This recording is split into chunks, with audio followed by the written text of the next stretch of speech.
Assalamualaikum warahmatullahi wabarakatuh. Hamdan wa syukron lillah la haula wala quwata illa billah.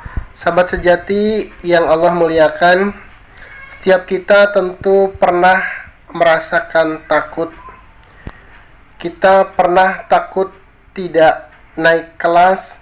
Kita mungkin pernah merasakan takut karena kita kekurangan atau kehilangan sesuatu. Kita mungkin pernah merasa takut karena menghadapi sesuatu, dan masih banyak lagi hal-hal yang membuat kita takut. Takut sebenarnya merupakan fitrah yang pasti dimiliki dan dialami oleh sebagian orang. Tidak mungkin Allah memberikan rasa takut ini kepada setiap kita kalau kemudian dibalik rasa takut itu tidak ada hikmah. Salah satu atau beberapa hikmah yang Allah sematkan dalam rasa takut ini adalah bahwa rasa takut ini bisa menjadi energi untuk mendorong kita melakukan hal-hal yang lebih baik. Contoh kecilnya, seorang pelajar yang takut nilainya kecil atau tidak naik kelas, kemudian mereka akan berusaha belajar sedemikian rupa agar nilainya baik dan bisa naik kelas. Seorang karyawan yang takut di PHK, tentu dia akan berusaha bekerja lebih baik lagi agar mendapatkan poin dan prestasi di pekerjaannya. Seorang pedagang yang takut dagangannya tidak laku, tentu akan berusaha mengemas dagangannya dengan baik agar kemudian pembeli datang dan dagangannya laku. Begitu seterusnya. Beberapa ketakutan yang dikelola dengan baik justru merupakan energi bagi kita untuk menjadi lebih baik lagi. Dalam taraf ini, takut merupakan hal yang positif. Tapi ada satu sisi di mana ketakutan ini justru berdampak negatif bagi orang yang terjangkit penyakit rasa takut ini. Ketakutan-ketakutan yang kadang tidak jelas sumbernya, kadang tidak tahu dari mana asalnya, membebani pikiran dan perasaan orang tersebut yang kemudian berpengaruh terhadap fisik dan psikisnya.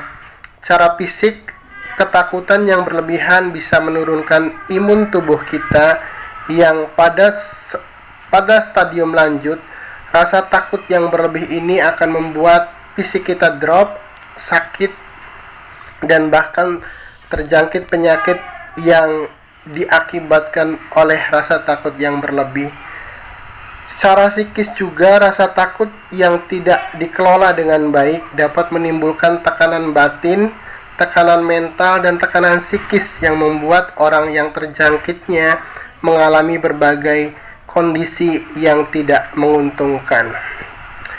Secara umum, secara garis besar, takut ini mungkin bisa dikategorikan dalam 3 kelompok. Yang pertama, takut realistik. Ketakutan yang diakibatkan oleh hal-hal yang realistis, kemungkinan realistik yang akan terjadi. Misal, ketika kita membayangkan akan melewati jalan yang jarang dilalui orang, kondisi jalannya gelap, kemudian kita mendapatkan informasi bahwa di jalan tersebut sering banyak kejadian yang tidak mengenakan, maka kemudian secara spontan pikiran kita akan merespon dengan perasaan takut. Dan ini banyak yang diidap oleh kebanyakan orang di masa sekarang.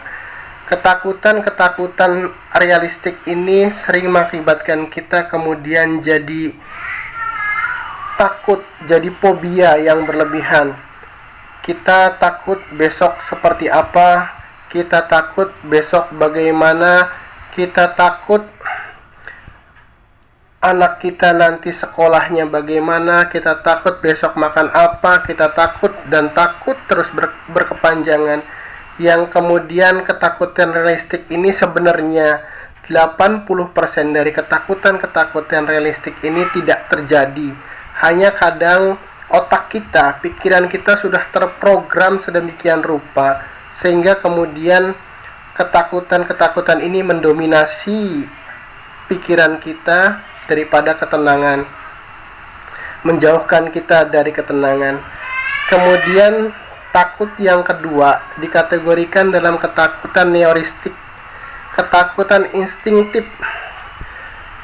Ketakutan ini bisa dicontohkan ketika kita berkendara, kemudian kita melihat ada petugas yang sedang berpatroli.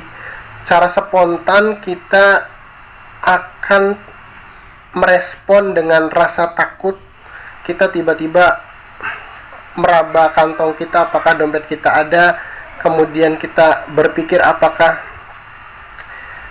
surat-surat kendaraan kita lengkap dan lain sebagainya. Ini insting, secara naluri itu akan terjadi pada sebagian orang, meskipun sebenarnya kondisi mobil kita, kendaraan kita baik-baik saja, meskipun surat-suratnya lengkap, meskipun kita tidak melakukan hal yang melanggar rambu dan lain sebagainya, tapi rasa takut itu bisa muncul karena mungkin ada traumatik, ada pengalaman yang membuat kita kemudian merespon keadaan seperti itu secara insting untuk merasa takut. Kemudian ketakutan yang ketiga adalah ketakutan yang bersifat moral. Ketakutan ini biasanya timbul karena perasaan bersalah pada diri sendiri, karena kita merasa sudah melakukan pelanggaran atau mengerjakan sesuatu yang melanggar norma, melanggar aturan, melanggar tata nilai. Meskipun orang lain tidak tahu, tapi secara naluri kita pasti akan diliputi rasa ketakutan. Contohnya misalnya orang yang mencuri, meskipun tidak ada orang yang melihat, meskipun tidak ketahuan, tapi secara naluri orang itu pasti akan selalu dihantui ketakutan. Jadi penjahat-penjahat itu sebenarnya dia lebih menderita oleh perasaan takutnya sendiri daripada kemudian dia ditangkap polisi dan lain sebagainya. Ini ketakutan yang juga harus diwaspadai, yang harus dihindari, karena sekali lagi ketakutan secara moral ini lebih dahsyat efeknya kepada orang yang melakukannya. Dengan itulah kemudian kita diajari agar tidak melakukan hal-hal yang tidak patut, yang tidak baik, yang melanggar aturan, yang melanggar etika, apalagi melanggar agama, karena hukuman terhadap kesalahan tersebut adalah perasaan takut yang akan terus menyelimuti kita. Di luar itu, ketakutan realistik, ketakutan instinktif bisa kita obati, dalam tanda kutip, bisa kita atasi dengan satu cara, yaitu keyakinan.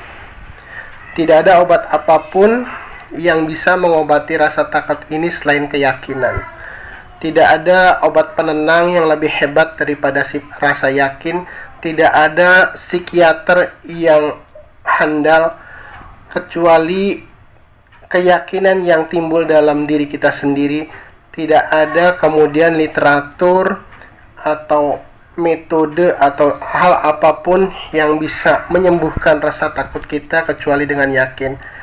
Hanya pada prosesnya, yakin ini tidak serta-merta datang, tidak serta-merta datang dengan sendirinya, terlebih pada mereka yang sudah terjangkit penyakit takut ini dalam stadium yang lanjut. Dan salah satu cara untuk menimbulkan atau membangkitkan keyakinan ini adalah dengan zikir. Zikir merupakan sebuah metode, sebuah syarat, sebuah cara yang sangat efektif untuk mengatasi mereka yang terjangkit perasaan takut. Kenapa? Karena zikir akan melahirkan yang namanya energi hidayah, Kemudian juga zikir akan menghadirkan energi rahmat, energi magfirah, energi himmah, energi rahmat dan lain sebagainya.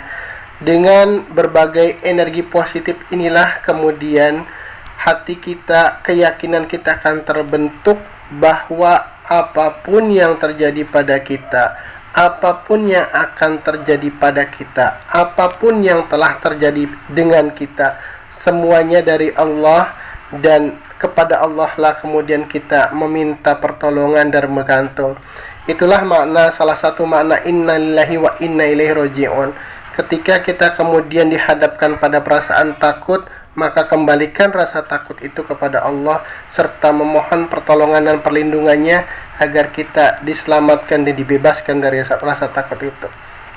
Sekali lagi, proses untuk menghadirkan dan membangkitkan keyakinan ini perlu waktu, perlu proses, perlu kesungguhan. Tapi tidak ada cara lain untuk mengatasi rasa takut itu kecuali dengan keyakinan, dan keyakinan itu sekali lagi bisa dilatih, bisa dibentuk, bisa diasah dengan prosesi zikir.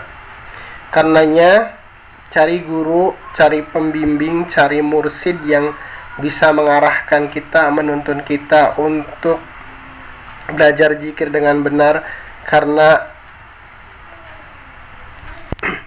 zikir yang dalam tanda kutip asal-asalan mungkin seperti kita beli obat di warung yang tidak tahu dosisnya, yang tidak tahu apakah obat itu cocok dengan apa yang kita idap. Tapi dengan keberadaan seorang guru, keberadaan seorang mursid, insya Allah kita akan dituntun, kita akan dibimbing bagaimana caranya berzikir, sebagaimana seorang dokter yang memberikan resep obat, tentu dengan dosis, dengan analisa, dan dengan pengalaman yang dimiliki oleh guru tersebut akan lebih berpotensi memudahkan kita untuk mengobati penyakit takut kita.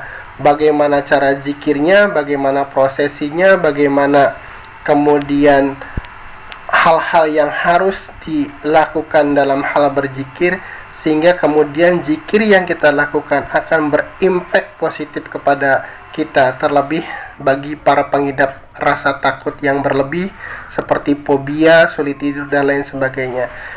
Karenanya sekali lagi saya share bahwa tidak ada obat yang manjur, tidak ada dokter yang hebat, tidak ada psikiater yang lebih handal daripada rasa yakin untuk menyembuhkan ketakutan itu. Takut adalah fitrah dan yakin adalah salah satu metode, salah satu penawar dari ketakutan-ketakutan yang tidak beralasan. Zikir adalah metode bagaimana kita mengelola rasa takut dengan baik. Takut kepada Allah itu perlu, tapi ketakutan kepada hal-hal yang di luar itu adalah sesuatu yang harus kita sembuhkan. Selamat belajar zikir, dan semoga dengan zikir ini akan bisa membangkitkan keyakinan kita untuk mengarahkan, tepatnya mengarahkan rasa takut kita agar tidak berefek negatif, dan justru sebaliknya ketakutan ini makin mendekatkan kita kepada Allah Subhanahu wa taala. Billahi taufiq wal hidayah. Wassalamualaikum warahmatullahi wabarakatuh.